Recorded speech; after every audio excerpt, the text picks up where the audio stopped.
എല്ലാവർക്കും ക്രിസ്തുയേശുവിൻ്റെ നാമത്തിൽ സ്നേഹവന്ദനം. തിയോടോക്സിൻ്റെ മറ്റൊരു വീഡിയോയിലേക്ക് എല്ലാവർക്കും സ്വാഗതം.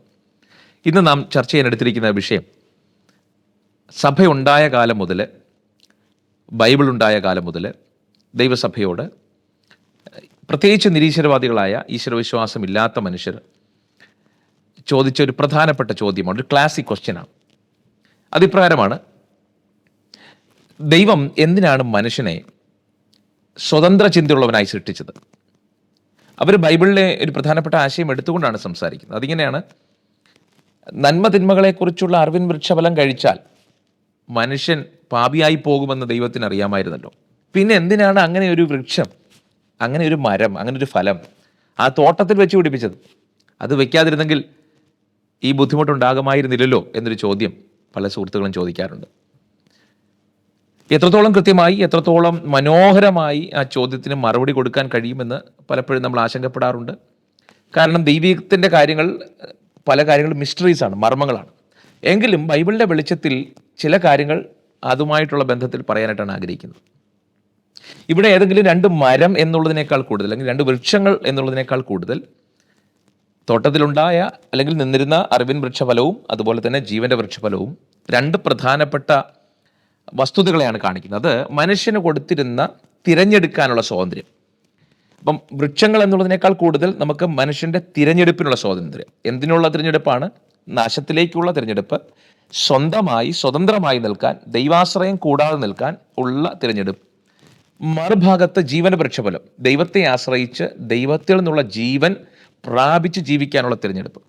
ഈ തിരഞ്ഞെടുപ്പിനുള്ള സ്വാതന്ത്ര്യമാണ് വൃക്ഷങ്ങൾ എന്നുള്ളത് കൊണ്ട് നമ്മൾ അർത്ഥമാക്കുന്നത്.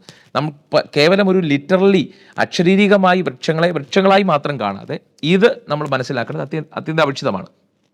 അപ്പോൾ എന്തുകൊണ്ടാണ് അങ്ങനെയാണെങ്കിൽ ഈ തിരഞ്ഞെടുക്കാനുള്ള സ്വാതന്ത്ര്യത്തിൽ മനുഷ്യൻ സൃഷ്ടിച്ചത്?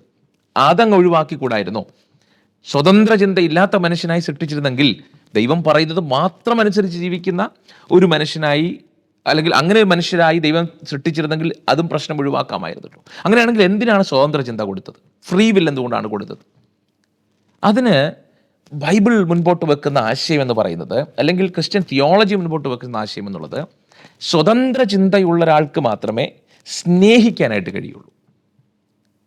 സ്നേഹം സ്വതന്ത്രമായി ഉത്ഭവിക്കേണ്ടതാണ്. സ്നേഹമെന്നുള്ള വികാരം, സ്നേഹമെന്നുള്ള ആശയം, അല്ലെങ്കിൽ സ്നേഹമെന്നുള്ളത് നാം മറ്റുള്ളവർക്ക് കൊടുക്കുന്നത് സ്വതന്ത്രമായിട്ടാണ്. ഒരാൾക്കും ആരുടെ കയ്യിൽ നിന്നും സ്നേഹത്തെ പിടിച്ചു വാങ്ങാനായിട്ട്, ഫോഴ്സ്ഫുള്ളി എടുക്കാനായിട്ട് കഴിയില്ല.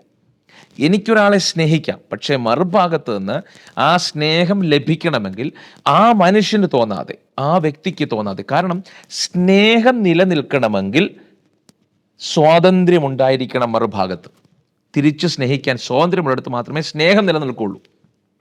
അങ്ങനെയാണെങ്കിൽ എന്തിനാണ് ദൈവം അത്തരത്തിൽ സ്നേഹം ആഗ്രഹിക്കുന്നത് നമ്മൾ ചോദിക്കാം. ദൈവം സർവ്വശക്തിമാനല്ലേ? ദൈവത്തിന് ഏതെല്ലാം രീതിയിൽ സൃഷ്ടിക്കാമായിരുന്നു. പക്ഷെ ഒരു കാര്യം അവിടെയാണ് വ്യക്തമാകുന്നത്. ബൈബിൾ ദൈവത്തെക്കുറിച്ച് മുൻപോട്ട് വെക്കുന്ന ആശയത്തിൽ ദൈവത്തിൻ്റെ ഏറ്റവും പ്രധാനപ്പെട്ട സ്വഭാവം, ദൈവത്തിൻ്റെ നേച്ചർ എന്ന് പറയുന്നത് തന്നെ സ്നേഹം എന്നുള്ളതാണ്. സ്നേഹത്തിൽ ഊന്നിയല്ലാതെ മറ്റൊന്നും ചെയ്യാൻ ദൈവത്തിന് കഴിയില്ല. ദൈവം സർവശക്തിമാനാണ്, ദൈവം നീതിമാനാണ്, ദൈവം സർവ്വവ്യാപിയാണ്. ഇത്തരത്തിലുള്ള എല്ലാ കാര്യങ്ങളും ദൈവത്തിന് അവകാശമായിട്ടുണ്ടെങ്കിലും ദൈവത്തെ ദൈവമാക്കുന്ന പ്രധാനപ്പെട്ട ഘടകം, ദ പ്രൈമറി ക്യാരക്ടറിസ്റ്റിക് എന്ന് വേണം നമുക്ക് പറയാം. The primary character, the nature of God is love. അതുകൊണ്ട് തന്നെ ദൈവം സൃഷ്ടിച്ച തൻ്റെ സൃഷ്ടിയായ, അല്ലെങ്കിൽ സൃഷ്ടിയുടെ മകുടോദാഹരണമായിരുന്ന, സൃഷ്ടികളുടെ ഏറ്റവും ഉന്നതമായ, ഏറ്റവും മൂല്യമെന്ന് ദൈവം കണ്ടിരുന്ന മനുഷ്യ സൃഷ്ടി തന്നെ തിരിച്ച് സ്നേഹിക്കണമെന്ന് ദൈവം ആഗ്രഹിച്ചു. അങ്ങനെ സ്നേഹിക്കണമെങ്കിൽ ഞാൻ നേരത്തെ പറഞ്ഞതുപോലെ മനുഷ്യർക്ക് സ്വതന്ത്ര ചിന്ത ഉണ്ടാകണം. അപ്പം ഇതുകൊണ്ടാണ് മനുഷ്യനെ സ്വതന്ത്രമുള്ളവരായി സൃഷ്ടിക്കുന്നത്. സ്നേഹം നിലനിൽക്കുന്നതിന് വേണ്ടി സ്വതന്ത്ര ചിന്തയുള്ളവനായി മനുഷ്യനെ സൃഷ്ടിച്ചു. പക്ഷെ മനുഷ്യനെ കേവലം സ്വതന്ത്ര ചിന്തയുള്ളവനായി സൃഷ്ടിച്ചു വിടുക മാത്രമല്ല ചെയ്തത്, തെറ്റായ തീരുമാനമെടുത്താലുള്ള കോൺസിക്വൻസസ്, വരുവാൻ പോകുന്ന അപകടങ്ങളെക്കുറിച്ച് കൃത്യമായ മുന്നറിയിപ്പ് ദൈവം മനുഷ്യന് കൊടുത്തിരുന്നു. അങ്ങനെ കൊടുത്തില്ലായിരുന്നുവെങ്കിൽ ദൈവം കുറ്റക്കാരനാണെന്ന് നമുക്ക് പറയാമായിരുന്നു. പക്ഷേ അവയർനെസ്, അതിനെക്കുറിച്ചുള്ള കൃത്യമായ ധാരണ ദൈവം കൊടുത്തിരുന്നു. അതുമാത്രമാണോ കൊടുത്തത്? ദൈവത്തെ അങ്ങനെ കുറ്റക്കാരനാകാതിരിക്കാൻ, അല്ലെങ്കിൽ കുറ്റക്കാരനാകാതിരിക്കാൻ കുറ്റം ആരോപിക്കാൻ കഴിയാത്ത വിധത്തിൽ ദൈവം വേറെന്തെല്ലാം കാര്യങ്ങളാണ് ചെയ്തത്.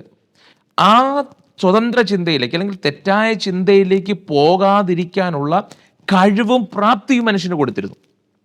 കാരണം ജീവന്റെ വൃക്ഷഫലം ഭക്ഷിക്കുന്നിടത്തോളം കാലം, ദൈവാശ്രയ ബോധത്തിൽ ജീവിക്കുന്നിടത്തോളം കാലം ആർക്കും മനുഷ്യനെ പിടിച്ചുകൊണ്ടുപോയി ഫോഴ്സ്ഫുള്ളി ആ തെറ്റായ ചിന്തയിലേക്ക് കൊണ്ടുപോകാനായിട്ട് കഴിയില്ല. അപ്പോൾ അവയർനെസ് മാത്രമല്ല, അതിനോട് എതിർത്ത് നിൽക്കാനുള്ള ആ ഒരു കഴിവ്, എതിർത്ത് നിൽക്കാനുള്ള ശക്തിയും ദൈവം കൊടുത്തിരുന്നു എന്ന് നമ്മൾ മനസ്സിലാക്കണം.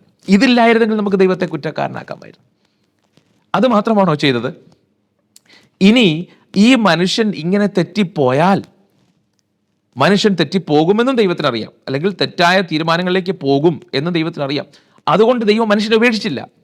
തെറ്റിപ്പോയ മനുഷ്യനെയും തെറ്റായ ചിന്തയിലേക്ക് അല്ലെങ്കിൽ തെറ്റായ തീരുമാനത്തിലേക്ക് പോയ മനുഷ്യനെയും മടക്കിക്കൊണ്ടുവരുവാൻ ദൈവം വീണ്ടും അങ്ങോട്ട് പോവുകയാണ്. കാരണം അതാണ് ദൈവത്തിൻ്റെ സ്നേഹം. തെറ്റ് ചെയ്ത് ഒളിച്ചിരിക്കുന്ന ആദാമിനെ തേടിപ്പോകുന്നൊരു ദൈവത്തെയാണ് ബൈബിൾ മുൻപോട്ട് വെക്കുന്നത്. അതിനർത്ഥം ദൈവത്തിന് കാണാൻ കഴിയാത്ത വിധത്തിൽ ആദാം പോയി ഒളിച്ചിരിക്കുക എന്നുള്ള ആശയത്തിലല്ല. ദൈവികമായ ബന്ധത്തിൽ നിന്ന് ആദാം അകന്നു പോകുമ്പോഴും ആദാമിനെ തന്നിലേക്ക് സ്വീകരിക്കാൻ, ആദാമിനെ പിടിച്ചു നിർത്താൻ, അകന്നു പോകാതിരിക്കാൻ, അവൻ വീണ്ടും നശിച്ചു പോകാതിരിക്കാൻ ദൈവമാണ് ഫസ്റ്റ് സ്റ്റെപ്പ് എടുക്കുന്നത്. അതുകൊണ്ട് ദൈവം ഒരിക്കലും കുറ്റക്കാരനല്ല. അതുമാത്രമാണോ, തൻ്റെ ഏകജാതനായ പുത്രനെ ഈ ഭൂമിയിലേക്ക് നൽകിക്കൊണ്ട് തെറ്റിലേക്കും പാപത്തിലേക്കും പോയ മനുഷ്യനെ വീണ്ടെടുക്കുവാനുള്ള ദൈവിക പദ്ധതി ആരംഭിച്ചത് വാസ്തവത്തിൽ മനുഷ്യൻ പാപം ചെയ്തതിന് ശേഷം തുടങ്ങിയതല്ല. ലോകസ്ഥാപനത്തിനു മുൻപേ അറുക്കപ്പെട്ട കുഞ്ഞാടെന്നാണ് പറയുന്നത്. Even before human sinned God had this plan. ക്രിസ്തുവിനെ ഭൂമിയിലേക്ക് അയച്ച് നമ്മെ രക്ഷിക്കുക എന്നുള്ളൊരു പദ്ധതിയും ദൈവത്തിൻ്റെ പക്കൽ ഉണ്ടായിരുന്നു നമ്മൾ മനസ്സിലാക്കാൻ. അതുകൊണ്ട് ദൈവത്തെ ഒരിക്കലും ആ കാരണത്താൽ കുറ്റക്കാരനാക്കി നമുക്ക് കാണാനായിട്ട് കഴിയില്ല. അങ്ങനെയാണെങ്കിൽ എന്തുകൊണ്ടാണ് ദൈവം ആ തിരഞ്ഞെടുക്കാനുള്ള അല്ലെങ്കിൽ തിരഞ്ഞെടുപ്പ് വെച്ചത്? 2 വൃക്ഷങ്ങൾ അവിടെ ഉണ്ടായിരുന്നു എന്ന് പറയുന്നതിൻ്റെ അർത്ഥം മനുഷ്യന് തിരഞ്ഞെടുക്കാനുള്ള സ്വാതന്ത്ര്യമുള്ളിടത്ത് മാത്രമേ സ്നേഹമുണ്ടാവുകയുള്ളൂ. ആ സ്നേഹം നിലനിൽക്കുന്നതിന് വേണ്ടിയിട്ടാണ് വാസ്തവത്തിൽ ബാക്കി എല്ലാ അപകടങ്ങളെയും അവഗണിച്ചുകൊണ്ട്, വരുവാനിരിക്കുന്ന വിപത്തുകളെല്ലാം അവഗണിച്ചുകൊണ്ട് സ്നേഹത്തിന് വില കൽപ്പിക്കുന്ന സ്നേഹവാനായ ദൈവം, അല്ലെങ്കിൽ സ്നേഹമെന്ന ദൈവം അങ്ങനെ മനുഷ്യനെ സൃഷ്ടിച്ചതെന്ന് വേണം നമുക്ക് മനസ്സിലാക്കാൻ. അതുകൊണ്ട് ഒരു കാരണവശാലും മനുഷ്യനെ അങ്ങനെ സൃഷ്ടിച്ചതിൽ ദൈവം കുറ്റക്കാരനാക്കുന്നില്ല. തെറ്റിപ്പോയ മനുഷ്യനെ തിരിച്ചു പിടിക്കാനുള്ള പദ്ധതിയും കൂടെ തയ്യാറാക്കിയിട്ടാണ് ആ അപകട മേഖല അല്ലെങ്കിൽ അപകടം നിറഞ്ഞ ഒരു മേഖലയിലേക്ക് മനുഷ്യനെ ദൈവം ഇറക്കി വിടുന്നത്. അവനെ തിരിച്ചു പിടിക്കാൻ തൻ്റെ പുത്രനിലൂടെ തിരിച്ചു വരാനായിട്ടുള്ള സകല പദ്ധതിയും ദൈവം തയ്യാറാക്കിയിരുന്നു. അതുകൊണ്ട് ആ ക്ലാസിക്കായിട്ടുള്ള ചോദ്യത്തിന് മറുപടി ബൈബിൾ തന്നെ വളരെ വ്യക്തമായി നൽകുന്നുണ്ട്. സ്നേഹമാണ് അതിന് പ്രധാനപ്പെട്ട ഉത്തരം. ഈ ചോദ്യങ്ങൾ നിങ്ങളുടെ സുഹൃത്തുക്കൾ ചോദിക്കുന്നുവെങ്കിൽ തീർച്ചയായിട്ടും അവരോട് പറയുക, ദൈവത്തിന് തെറ്റുപറ്റുകയില്ല, ബൈബിളിലെ ദൈവത്തിന് തെറ്റുപറ്റുകയില്ല. ആ സ്നേഹവാനായ ദൈവത്തെ തിരിച്ച് സ്നേഹിക്കാൻ സ്വതന്ത്രമായൊരു ചിന്ത നമുക്ക് നൽകിയിട്ടുള്ളത് കൊണ്ട് തന്നെ ആ സ്നേഹത്തിലൂടെ കർത്താവിനോടുള്ള ആശ്രയവും പ്രത്യാശയും ഒക്കെ പ്രതികരിക്കാൻ, അല്ലെങ്കിൽ നമുക്ക് ആ രീതിയിൽ പ്രതികരിക്കാൻ ദൈവം നമ്മളെ വീണ്ടും സഹായിക്കുമാറാകട്ടെ. God bless you all.